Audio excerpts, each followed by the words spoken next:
Hello everyone, welcome back to another episode of our Tales from Tech Support. In today's episode, if only you'd listen. Why do I have to enter so many passwords? Why won't the cracks show up in the screenshot? I'm the general manager, why doesn't my laptop work? Before we get started, make sure to subscribe so you will never miss a video.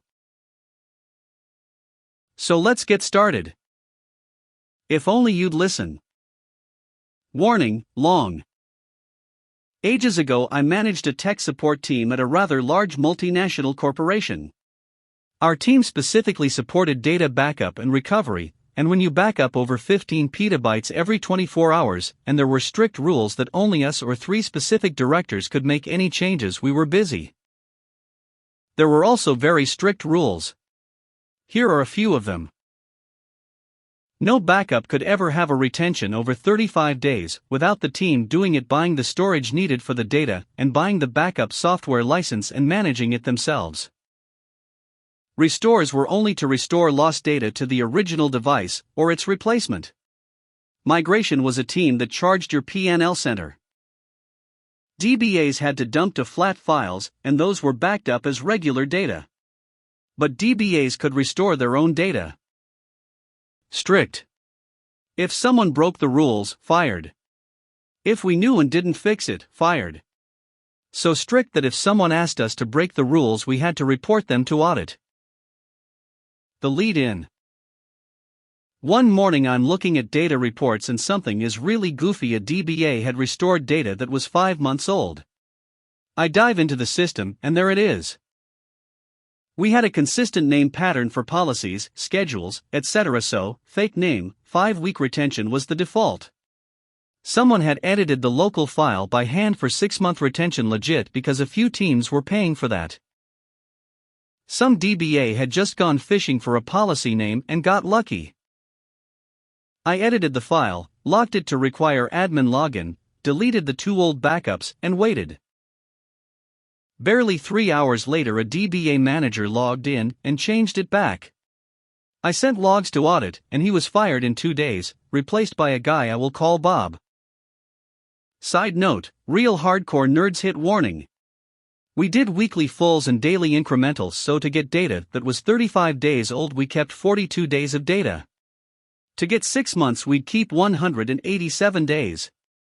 The name of the schedule had nothing to do with the period of the schedule. The saga of Bob. Bib is in place 3 days when he calls. One of my best guys, Mad Dog, escalates him to me, so I call him. Bob, geez, you guys are morons. Me, hang up. Bob, after calling back, I'm just trying to point out you suck at your job. You're only keeping data for 5 weeks, you gotta keep it for 6. Me, we know that, Bob, everything's fine. Bob, but the schedule clearly says 5-week retention. Here, let me explain to you how backups really work, because you obviously don't know your job. Note, I had this job because I had been working with the software for 20 years and had been head of technical support for the software manufacturer for 3 years. I literally wrote the support manual. I let him drone on as I worked. He finally stopped after 20 minutes with. So now that you understand how to actually do your job, fix it or else. Me, sure. I closed the ticket with a no problem found code, charging his department for wasted time. Then I emailed him edited screenshots of the policy showing a 42-day retention. Next morning I am talking to the head of all support, a director, on the daily call, and he mentions Bob emailing him about how my team was full of idiots that can't do math. I explained to him how restores work, and how the schedule that keeps data for 42 days is just called 5-week retention to reflect policy. I even type it up and email it to him with the policy screenshot, and he forwards it to Bob and Bob's boss. Next morning the director says Bob escalated to the VP of Division Ops. So we get that guy on the phone, email him the explanation I typed up, the VP curses the open door policy, tells Bob's manager to control his guy, we resend the entire explanation and screenshot to Bob again. Bob calls me. Bob, hate to get you in trouble, but I had to escalate because you're putting data at risk. Me, Bob, listen very carefully. We keep data for 42 days, we just named the schedule to reflect policy. Bob, do you think I'm an idiot? Last warning to fix it. Ticket closed, no problem found. Resend the email to him and his boss again. Skip a week and I'm thinking it's over when I get a call. Bob has actually used the whistleblower system with HR, and has claimed gross incompetence, is threatening the company with massive data loss that could cost millions, and that the open door policy is being ignored. We must explain to the CIO what is going on. The sits on the board of a Fortune 25 company CIO. The VP forwards my email, we have a massive con call with the CIO, and I walk him through it all, sharing my screen as I log in, and show how the retention is correct, and how the name could be 5-second retention, and it would still actually keep the data 42 days. CIO, and you showed him this? Me, yes, 3 times. CIO, okay, add him and try again. Bob joins and immediately says, since there are many non-technical people on the call, let me explain how backup retention works. And launches into his 20 lecture. The director had to mute him after repeatedly trying to get his attention, and text him to get him to shut up. This really 3 of the director who didn't do the usual introductions. But he shut up. Then, CIO, good, let's go ahead. After careful review, it is obvious that company policies are being followed and there is no risk of data loss, so. Bob, interrupting, this is why I wanted to educate you on how backups work. You have to know that and have a good grasp of math to understand backups, and since you obviously don't understand the math, you should probably let the technical people talk now. Me. My boss. The director. Bob's boss. The CIO, Dave, not his name, you're Bob's manager, right? Dave, yes. CIO, you got that email support sent, right? Dave, yes. 2 times, I think. CIO, Dave, you and Bob are fired. Security is already on their way. This call is over. Me and my boss, alone on the bridge.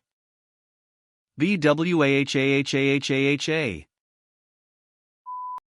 Why do I have to enter so many passwords? In a previous job, I supported a software company that provided a high-frequency stock trading platform. For being finance-related and having users working multi-million-dollar accounts, their security was extremely lax. Passwords were saved in plain text and visible to employees. There was no way to authentic customers to know if the person on the other end of the phone was authorized to make changes to the account or not. It was security through obscurity. Anyone who knew that the account existed was considered to be authorized. This never changed in my time there, though I would point out frequently how bad this was. As far as I know, they have never suffered any consequences from it. The software required 2 separate logins. One was for the data subscription that allowed them to see real-time pricing for whatever markets they were subscribed to. The second was for the finance portion that allowed them to submit transactions to the markets. Our lax password requirements meant that we were not tracking incorrect password attempts, let alone lock out an account for too many attempts. These policies led to the following interaction. Me, thanks for calling support, how may I help you? Customer, every time I log into your software I have to enter my password 4 times. Why is that? Me, you should only have to enter your credentials twice.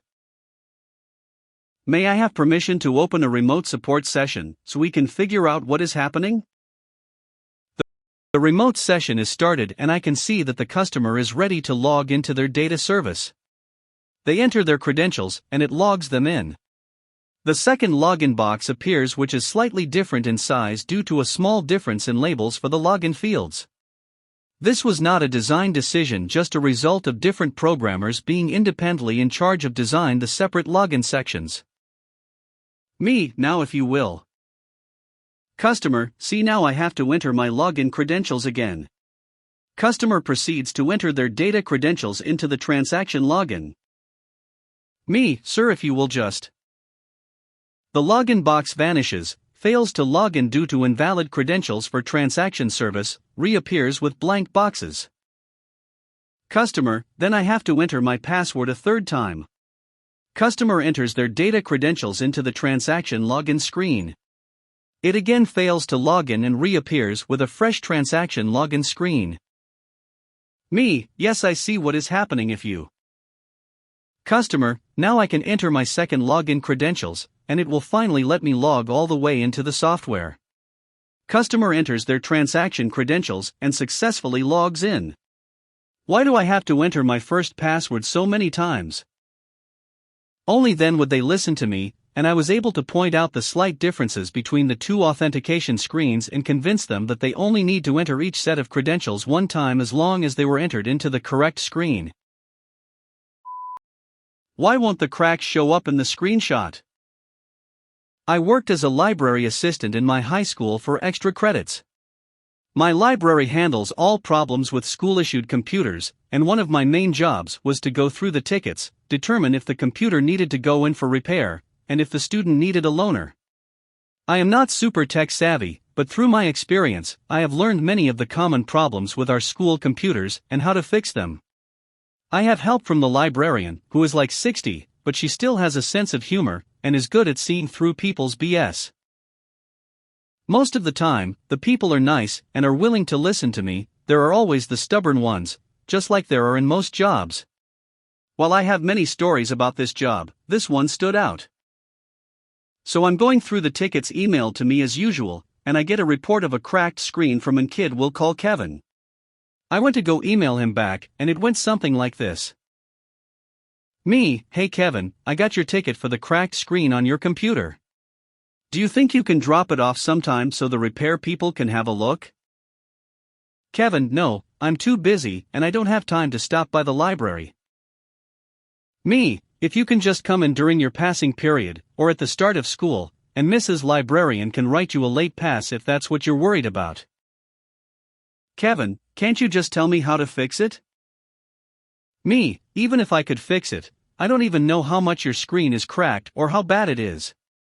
Once the repair people see it, they can determine how long it will take. Kevin, here's a picture of the cracks. He sends me a screenshot of his email conversation with me. Me, the cracks on your screen won't show up in a screenshot, please just come to the library. Kevin, but I see the cracks on my screen. Me, a screenshot captures the picture of your screen, not the glass that's on top of it. Sorry, but there's no way we can see how bad the damage is unless you bring it to the library. Kevin, sorry, I'll try again. Can you see it now? He sends me another screenshot. Me, like I said, it won't show up. If you don't bring your computer to the library, I will have to close your ticket and move on. Kevin, please don't do that. It's really hard to SE with all the cracks, and my touch screen doesn't work. Me, then please just come to the library. Also, put in a ticket for the non-responsive touch screen. That's an entirely new problem. Kevin, wait, I have to put in another ticket. But it took forever for you to respond to my first one. Maybe I could respond to them faster if I didn't have to argue with you.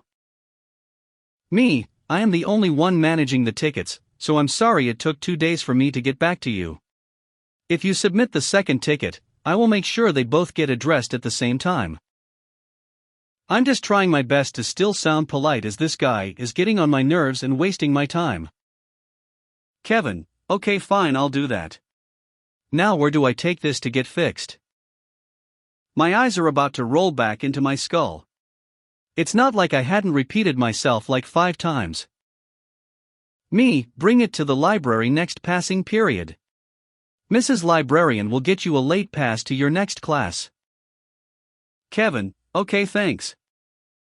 I sigh in relief now that I no longer have to deal with him. I blow through 5 tickets involving easily fixable problems that I was able to resolve with them over email. The bell rings and minutes later, Kevin walks in. Kevin, did I come to the right place? Me, yes, this is the library. He thrusts his computer at me and starts to walk away. Me, wait up, you have to stick around to talk to Mrs. Librarian.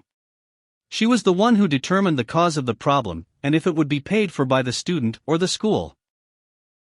I opened his computer to see how bad the screen was and whoa, I could barely see the image on his screen. No damaged computer screen I had seen had some close to Kevin's. I was curious about how he did this, so I listened in on his conversation with Mrs. Librarian, whose desk was next to mine.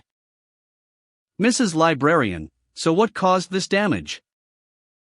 Kevin, well, I accidentally sat on it, and that's how it shattered. Mrs. Librarian looks skeptical, as do I. Mrs. Librarian, I don't see how you can sit on a computer in the first place. Did you set it on your chair? Kevin, yeah, something like that. Mrs. Librarian, was the lid open or closed? Kevin, it was closed. Mrs. Librarian, I have a hard time believing that you managed to break it that much just by sitting on it. Unless you fell out of the top floor of the Empire State Building but first and landed on it. I laughed a little at her joke, but Kevin wasn't amused. In fact, he looked nervous, like he had just been caught in a lie. Mrs. Librarian, want to tell me what really happened? Kevin, I already did, I sat on it. Mrs. Librarian still has that skeptical look in her eye as she fills out a late pass for Kevin to give to his next teacher. The second he walks out, I look at her. Me, if he's gonna lie, he could be at least good at it. Mrs. Librarian, I've heard a lot of lies in my time, but that was definitely a terrible one. Me, not only that, but he thought that the cracks in his screen would show up in a screenshot. Mrs. Librarian giggled as I showed her the email chain between Kevin and I. Mrs. Librarian, brains are hard to come by these days. I take Kevin's computer to the repair office located across from the library. I print of the ticket and tape it to the lid and put it on the pile of computers waiting to be repaired. Now I'm no expert, but shattered screens are expensive to repair. My iPhone 6s Plus a while ago when someone stepped on it, and it cost so much that it was almost cheaper to get a new phone. I couldn't wait to see how much Kevin's stupidity cost him. Weeks later, Kevin's computer was fully repaired. The screen had to be replaced and the whole thing cost like $400. Mrs. Librarian listed it as intentional damage to the computer even though we never got a straight answer on how exactly he broke it. He also didn't have insurance on it, so his parents had to pay the whole thing out of pocket. In the end, this whole thing can be boiled down to one quote: brains are hard to come by these days. My dear old librarian, 2018. I'm the general manager, why doesn't my laptop work? I was the IT manager for family-owned business in the city about an hour from where I live. For the most part, the job was easy. The family company officers were only ones entitled to priority service. This case was just after the owner/president wanted his desktop upgraded, and I got him a laptop with a docking station for his office and one for his home office. The president loved it and the laptop went everywhere with him, and he raved about how much more efficient it made his work. This naturally caused all the other managers to put in for the same setup. Being a small family-run company, several million in sales, and growing, all IT purchases had to be run past the controller and approved. I put all the requests through to the controller, and due to the costs of equipping every manager with a laptop and docking station, I get a call from the owner, asking if I can reduce the costs in any way.